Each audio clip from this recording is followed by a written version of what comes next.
Don't know, is Heart of a King by Jill Eileen Smith. This is the sort of bind-up / new story of her series, which is called The Loves of Solomon. Yes, Love of Solomon. This is a biblical fiction about King Solomon and 4 of his wives, and I absolutely enjoyed it so much. I gave it 4 stars. I couldn't give it a 5 because I felt like there was something missing. But I definitely gave it 4 stars. I enjoyed it so much. I loved the writing. It was flawless. I loved the descriptions. It just pulled me into the story. I loved each of the characters. They were very, very different. I loved how close it stuck to scripture, but how it also took scripture to create such a beautifully written story. I don't know. It was very poetic, and I guess that makes sense because Song of Solomon is very poetic, so it would make sense.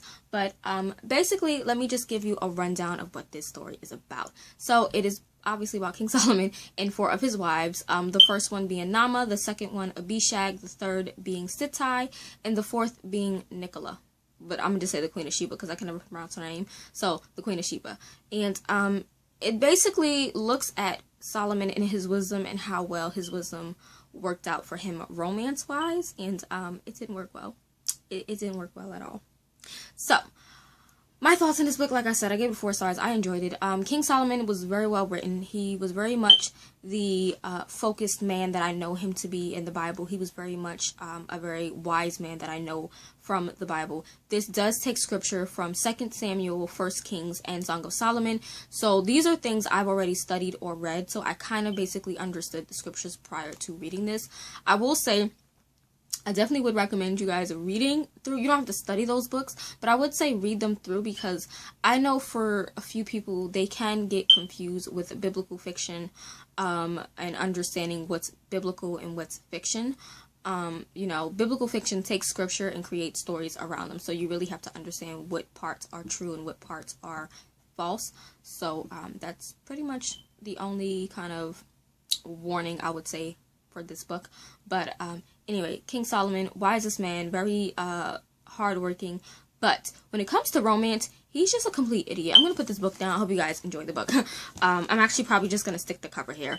But yeah, for the wisest man, he is just, when it comes to romance, he sucked at it. He pretty much was like in love with everyone at love at first sight, and it irritated me. And the way he treated his wives, he was very kind to the 4 women that were like central in this. But I mean, 700 wives and 100 concubines. Do you really need more? Just saying. Who else do I want to talk about? King David and Queen Bathsheba. So they made an appearance. Obviously, his parents, I love them so much. King David, it more so came to the portion where King David was getting ready to die off.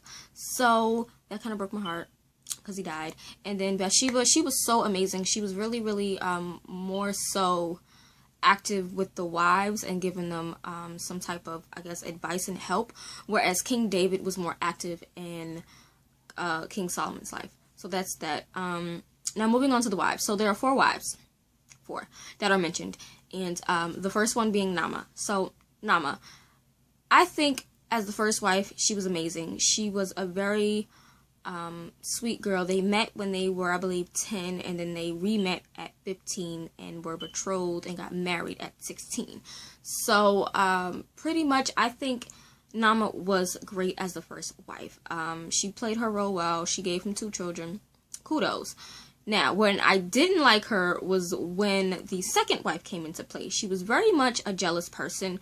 She went into this marriage thinking she was going to be the only wife. But obviously, back in those times, they had multiple wives to have multiple children, multiple heirs, and things like that. So, I feel like she was living in this type of delusional world, being the first wife. But she also played the role of the first wife really, really well. Now moving on to the second wife, Abishag. Abishag is the wife that actually married King David first. This is around the time King David was sick. In the scripture, they actually mentioned how they wanted to get him a virgin to warm his bed. Basically, to have sex with him to keep him warm. But obviously, King David did not know her in that sense. So, Abishag ended up kind of being a nurse, but she was also a wife, if that makes sense. Like, her title was wife, but her role was nurse. So once King David died, she then becomes the wife of Solomon. And there's a whole reason why she becomes the wife of Solomon that deals with like his half-brother wanting to marry her. And it's a whole lot.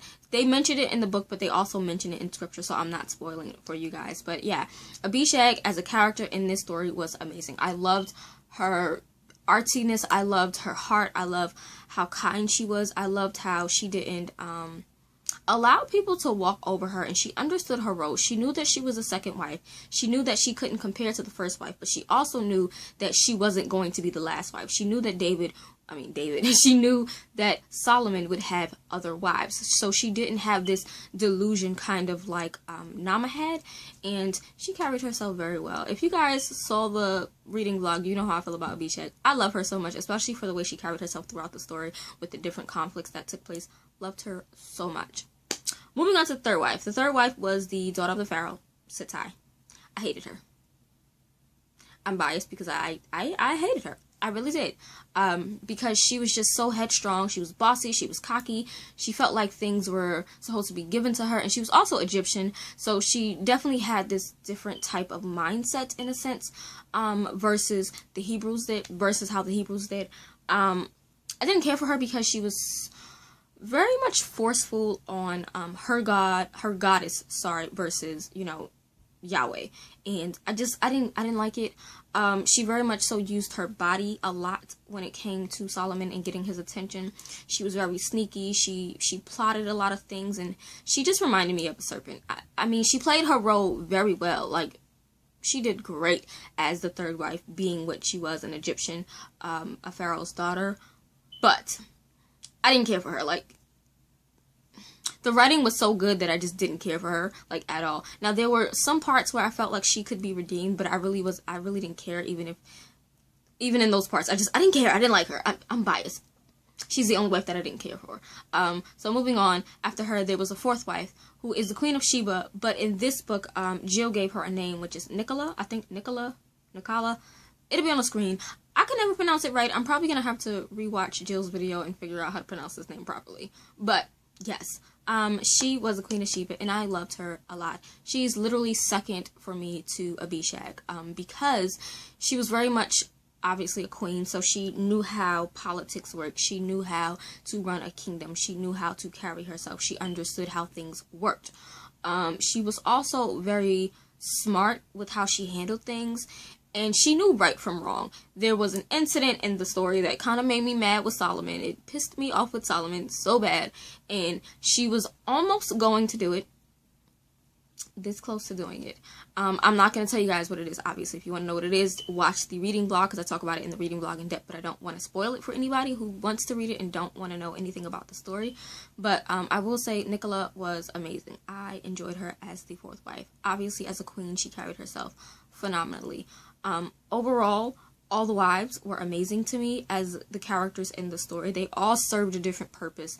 They all had love from Solomon, but in a different way. Now, I will respect Solomon for the simple fact that he wasn't in a rush to get to know these women. And when I say know, I mean sex. Back in the day, back in the Bible, if you read in the Bible, it talks about, you know, a man knowing a woman. When it talks about knowing a woman or knowing a man, it basically means they didn't have sex. But, so yeah, Solomon definitely wanted to wait around till he had some type of love for these women. So I thought that was really amazing. Like I said, I love the poetic kind of feel to this because it pulled from Song of Solomon a lot. I was literally flipping back and forth from my Bible, using the Bible app. Like, all of these purple tabs, I don't know if you guys can see, are all related to scriptures. So you guys know, I had my Holy Bible app, opened up, and you could see that actually in the reading vlog. I was pulling things up because this was amazing, like the scriptures and everything. So I will say this is very heavy on scripture, very heavy, which I give thumbs up to because I think that's important when you're reading biblical fiction. I want to read scripture in the text, especially if it's biblical fiction. Like, it's based off of the Bible. It's based off of people in the Bible. It's based off of stories in the Bible. So I want to be able to pick out those scriptures and find those scriptures. Christian fiction, not so much. I just want to see the faith aspects in my Christian fiction. But when it comes to biblical fiction, I need you to tell me, like, I need to see actual scripture in the text so that I can then, therefore, go into my Bible, look up the scripture, read it for myself, and make sure they're, you know, aligned accordingly, if that makes sense. But, yeah, let me get a little swig. Overall, as I said in the beginning of this video, I loved it. The Heart of a King is just beautifully written. I don't even know how many times I could say it's beautifully written. I love the way she wrote. This is, again, like I said in the last video, this is my first Jill Eileen Smith read. This is based off of her 4 novellas, and I'll put the covers of the 4 novellas here. But they're basically the 4 novellas compiled into one book, which is this book here.